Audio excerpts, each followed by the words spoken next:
কিছু বাচ্চা কাটা ঠোঁট আর তালুর সঙ্গে জন্মায়। তালু মুখের ভেতরের ওপরের ভাগ। আর এই বাচ্চাদের তালুতে ফুটো হয় অথবা একটা কাটা থাকে। এটা একটা সাধারণ বিকৃতি, আর একজন ভালো ডাক্তারের অপারেশনের দ্বারা একেবারে ভালো হয়ে যেতে পারে, তাও আবার একেবারে বিনামূল্যে। কাটা তালু বাইরে থেকে দেখতে পাওয়া যায় না, কিন্তু এর চিকিৎসা অত্যন্ত গুরুত্বপূর্ণ।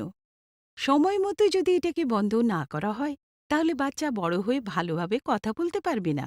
এছাড়া আরও অনেক সমস্যা দেখা দিতে পারে, যেমন নাক দিয়ে দুধ অথবা খাবার বেরিয়ে আসা, বারবার কাশি সর্দি হওয়া এবং বাচ্চার অসুস্থ হয়ে পড়া। তালুর এই ফুটোর চিকিৎসা শুধুমাত্র অপারেশন দ্বারা করা সম্ভব, আর সেই অপারেশনের জন্য বাচ্চার পুরোপুরি সুস্থ হওয়া খুবই গুরুত্বপূর্ণ। বাচ্চাকে সুস্থ আর অপারেশনের যোগ্য তৈরি করার জন্য তার খোরাক আর আহার সঠিক হওয়া উচিত। বাচ্চার জন্য মায়ের দুধ অমৃতের সমান। বাচ্চার জন্য এর থেকে ভালো আর কোনো খোরাক নেই। কিন্তু কাটা তালুর জন্যে কিছু বাচ্চা মায়ের দুধ টানতে পারে না। দুধের সঙ্গে তারা অনেক খাওয়া খেয়ে ফেলে। এর ফলে বাচ্চার পেট ফুলে ওঠে আর মা ভাবে যে পেট ভরে গেছে।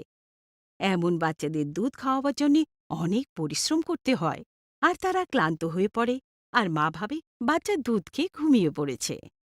এই ভিডিওর মাধ্যমে আমরা মায়েদের বলবো যে এমন তালু কাটা বাচ্চাদের কিভাবে দুধ খাওয়াবেন। এই বাচ্চাদের সোজা বুক থেকে দুধ খাওয়ানো সবথেকে ভালো উপায়।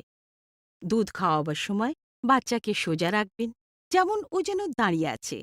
এমনভাবে রাখলে দুধ সোজা ওর পেটে যাবে আর নাক দিয়ে বেরিয়ে আসবে না। ওর যদি ঠোঁটও কাটা থাকে, তাহলে বুক মুখের সেই দিক দিয়ে দেবেন যে দিকে ওর ঠোঁট কাটা নেই। কারণ এই বাচ্চারা পুরো শক্তি দিয়ে দুধ টানতে পারে না, সেই জন্যে দুধ খাওয়াবার সময় মাকে নিজের বুককে টিপে টিপে দুধের প্রবাহ বাড়ানো উচিত। কিন্তু মা যদি খুব তাড়াতাড়ি টেপে, তাহলে বেশি দুধ বেরোবে আর বাচ্চা সেটাকে খেতে পারবে না। সেই ক্ষেত্রে একটু আস্তে হয়ে যান। যদি আরম্ভ এটা ঠিকভাবে না হয়, চিন্তা করবেন না। কিছুদিনের মধ্যে মা আর বাচ্চা নিজেই বুঝে যাবে ও অ্যাডজাস্ট করে নেবে। কাঁটাতালুর বাচ্চারা দুধের সঙ্গে অনেকটা হাওয়া খেয়ে ফেলে। সেই জন্য এটা খুবই গুরুত্বপূর্ণ যে তাদের কিছুক্ষণ পরপর ঢেকুর তোলাবেন। তার জন্যে বাচ্চাকে কাঁধের সঙ্গে লাগিয়ে ধীরে ধীরে নিচের থেকে উপরের দিকে মালিশ করবেন।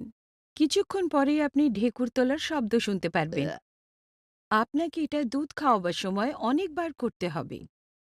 যদি কোনো কারণে মা নিজের দুধ বাচ্চাকে সোজা খাওয়াতে না পারে, তাহলে সে নিজের দুধ হাত দিয়ে বার করে কোনো বাসনে চামচ দ্বারা অথবা বোতল দিয়েও বাচ্চাকে খাওয়াতে পারে। কিছু জায়গায় এমন বাচ্চাদের দুধ খাওয়াবার জন্য বিশেষ বাসন অথবা বিশেষ বোতল পাওয়া যায়। এগুলোও ব্যবহার করা যায়। যদি বিশেষ বোতল না পাওয়া যায়, তাহলে সাধারণ বোতলের নিপলের ফুটো বড় করে তা ব্যবহার করা যায়। কিন্তু এটা খুব দরকার যে ব্যবহারে আনা বাসন অথবা বোতল ভালোভাবে পরিষ্কার করে ব্যবহার করার আগে কমপক্ষে 10 মিনিট গরম জলে ফোটাবেন। এমন না করলে বাচ্চার পেট খারাপ হয়ে অসুস্থ হতে পারে, আর তার স্বাস্থ্যেরও ক্ষতি হতে পারে। যদি কোনো কারণে মা তার বাচ্চাকে দুধ না খাওয়াতে পারে, তাহলে গরুর দুধ অথবা বাজারে উপলব্ধ কৌটোরও দুধ খাওয়ানো যায়। এইগুলো মায়ের দুধের বিকল্প তো হতে পারে না, কিন্তু আর কোনো উপায় না থাকলে এইগুলো দিয়ে কাজ চালিয়ে নেওয়া যায়। যদি বাচ্চাকে গরুর দুধ দেওয়া হচ্ছে, তাহলে সেটাকে কোনো পরিষ্কার বাসনে প্রথমে ভালোভাবে ফুটিয়ে নেবেন, আর তারপর ঠান্ডা হলে বাচ্চাকে চামচ অথবা বোতল দিয়ে খাওয়াবেন।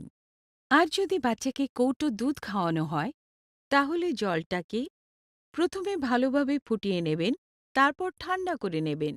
কৌটোর ওপরে লেখা মাত্রার থেকে কম দুধের পাউডার মেশাবেন না। বেশি জল আর কম পাউডার মেশালে বাচ্চা পুরো মাত্রায় খোরাক পাবে না আর সম্পূর্ণভাবে সুস্থ হতে পারবে না। এটা একবার আবার বলা অত্যন্ত গুরুত্বপূর্ণ যে যে বাসন, চামচ অথবা বোতল ব্যবহার করবেন সেটা যেন সম্পূর্ণভাবে পরিষ্কার পরিচ্ছন্ন হয়। যদি কোনো কারণে বাচ্চাকে আপনি নিজের অথবা বোতলের দুধ না খাওয়াতে পারেন, তাহলে তাড়াতাড়ি ডাক্তারের পরামর্শ নিয়ে তাকে নরম আহার দেওয়া আরম্ভ করে দিন। আমরা কিভাবে জানতে পারব যে আমাদের বাচ্চাদের পুষ্টি সম্পূর্ণ আর ভালোভাবে হচ্ছে? এর সবথেকে সহজ ও ভালো পদ্ধতি হল বাচ্চাকে নিয়মিত স্মাইল ট্রেনের হাসপাতালে নিয়ে যাবেন। কিন্তু যদি এটা সম্ভব না হয়, তাহলে বাচ্চার ওজনের দিকে লক্ষ্য রাখবেন, সেটার পুরোপুরি রেকর্ড রাখবেন, আর নিয়মিত একজন শিশুদের ডাক্তারের পরামর্শ নেওয়া খুবই গুরুত্বপূর্ণ। যখন কাটা ঠোঁট ও তালুর সঙ্গে জন্মানো বাচ্চা অপারেশনের সঠিক বয়স পর্যন্ত পৌঁছবে, তখন স্মাইল ট্রেনের হাসপাতালে ডাক্তাররা তার পুরো পরীক্ষা করবেন আর অপারেশনের ডেট ঠিক করবেন, অথবা আপনাকে আগের জন্য পরামর্শ দেবেন। অনুগ্রহ করে তাদের পরামর্শ ভালোভাবে বুঝে তা সম্পূর্ণভাবে পালন করবেন। আর একেবারে চিন্তা করবেন না, বাচ্চার সম্পূর্ণ চিকিৎসা আরম্ভ থেকে শেষ পর্যন্ত একেবারে বিনামূল্যে হবে। কেউ একটা টাকাও চাইবে না। আর অপারেশনের পর আপনার বাচ্চা একেবারে ভালো হয়ে যাবে। আর একটা সামান্য বাচ্চার মতো নিজের বাল্যকাল খেলা করে কাটিয়ে বড় হয়ে একজন সুস্থ আর ভালো নাগরিক তৈরি হবে। স্মাইল ট্রেন বিশ্বের এমন লক্ষ লক্ষ বাচ্চাদের চিকিৎসা প্রতি বছর করায়, কিন্তু এর জন্যে বাচ্চার মায়ের সহযোগিতা খুব প্রয়োজন। ধৈর্য রাখুন, ব্যতিব্যস্ত হবেন না। কাটা ঠোঁট আর তালুর একটা সাধারণ বিকৃতি, আর পুরোপুরি ঠিক হতে পারে, কিন্তু আপনার সহযোগিতার দ্বারা। চিন্তা করবেন না, স্মাইল ট্রেন আছে যে।